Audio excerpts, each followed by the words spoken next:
Produkto ni Kuan. Luweg, sinakain ng alas. Bisag si mo partner. Iba dagat.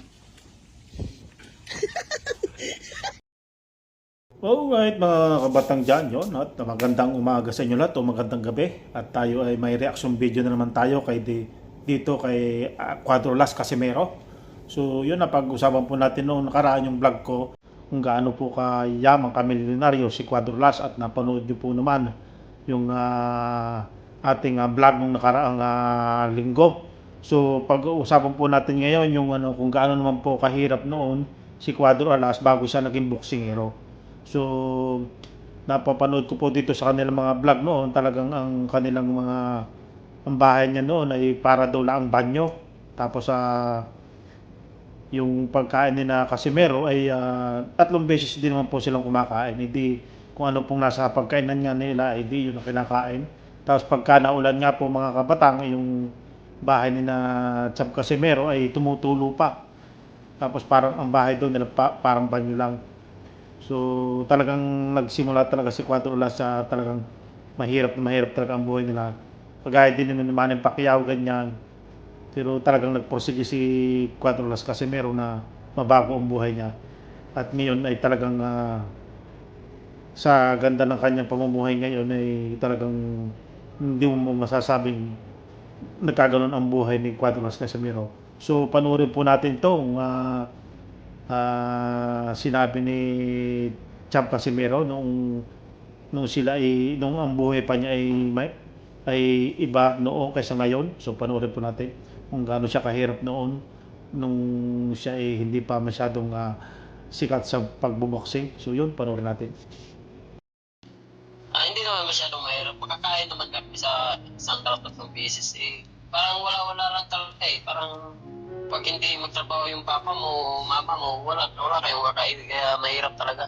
Eh, yung bahay namin, ano lang, yung parang, ano lang, bakuran lang, parang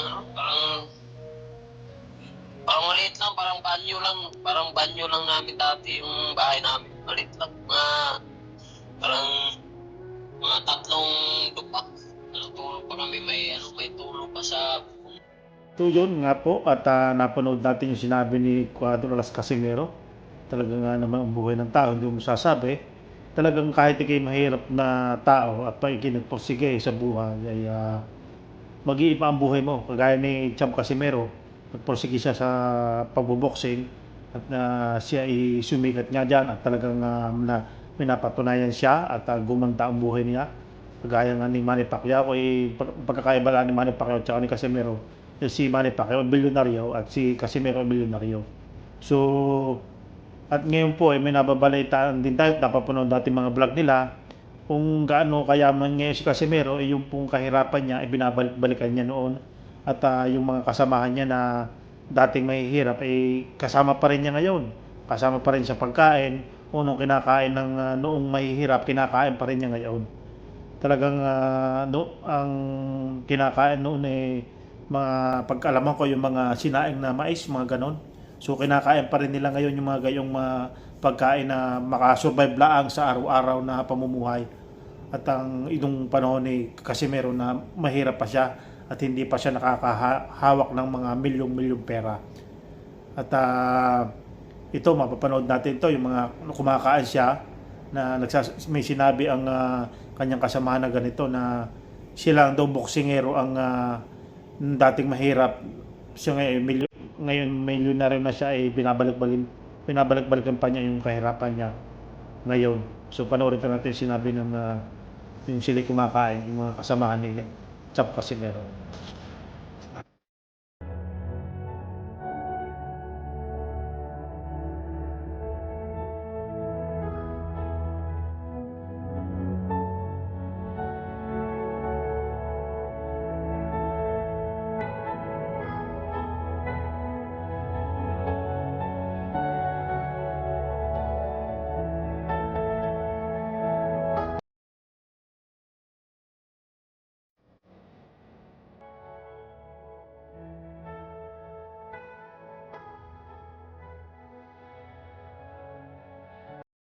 Anon. balikan din niya. Nabalikan niya yung nakaraan niya. Oo, karaan. Yun nga po, at napanood natin talagang nakakamangha ang ginagawa ni Cham Casimero. Kahit saan man siya kumain, talagang nasa kubo-kubo lang. Na kinakain, kung anong kinakain, yung mga ginamos ang tawag doon eh.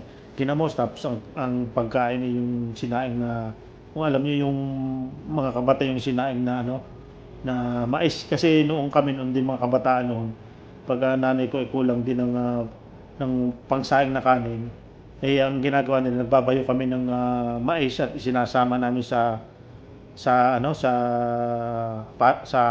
bigas para dumami yung bigas. At di magkalahok na yung bigas at saka yung mais. Yun ang ginagawa ng nanay ko noon. Kung natatandaan ko pa ng bata pa ako, ganyan din ang kanila sinasain din nila yung mais. At ang ulam nila yung mga kinamos na mag-uong, mga dilata, mga sardinas, ganyan. Yung nakakapanood ko pa nga lang ng vlog ni Cham Casimero na ang ulam nila ay sardinas. At napanood sa Facebook page niya, napanood ko talagang yung ang kainan pa niya yung tinatawag namin na sarten, baga sarten yung plato. Yung kahit itapon mo, ibalibag mo, hindi masisira, kumakalampag lang siya. Yun ang unang panahon na mga plato na ganon. Matitibay yun, ang tawag namin doon yung mga sarten na plato. Sarten ang tawag sa amin doon.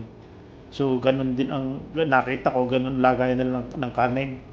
So makikita nyo mga kabatang yan, ang si Cham Casimero na kahit pa milyon na din ang hawakang pera, binabalik-balikan pa niya yung kahirapan niya noon. Kasi talagang pag ikay mahirap, isang laki ka sa hirap, ako din gusto yung mga ginagawa ng kahirapan noon, nung ako pa mga kabatang hindi pa nakakapag-abroad, pag uwi ko ganun pa rin. Kung anong ginagawa ko nung sa bukid, yun pa rin ginagawa ko rin ngayon. So kagaya ni Cham Casimero, kung anong kahit pa anong ganong kayaman niya ngayon, yung kahirapan niya ngayon, yung kahirapan niya noon ay binabalik-balikan pa niya. Talagang walang pagbabago sa kanya kay Cham Casimero.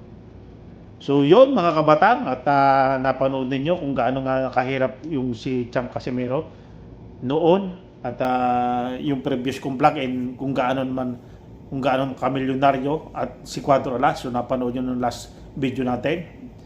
At yan, makikita nyo kung gaano kabuti ng puso ni Cuadro Alas Casimero. So wala pa rin pagbabago. At ang sinasabi ko nga diyan, iangas ng Pinas ay maangas lang sa ring, pero sa normal na pamumuhay ay napakabuting puso. So yun mga kabataan, masasabi nyo diyan sa ating reaction video kay Cuadro Alas Casimero. Comment down below. At kung bago pa lang sa channel nito, mag-subscribe ka na. Salamat po. Produkto ni Kuan. Luweg, sinakain ng alas. Bisag si mura pa rin. Iba dagat.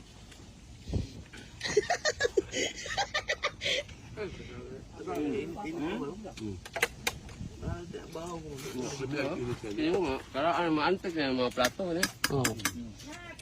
Mahal. Ano yung plato sa kulolo sa una diya ah? Mahal ko eh. Baligyan na ba yun? Ano yung baligyan gusto nyo?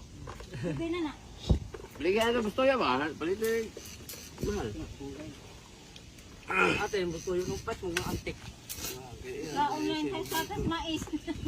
Yung sure ka pala na doon. Alam mo mahal.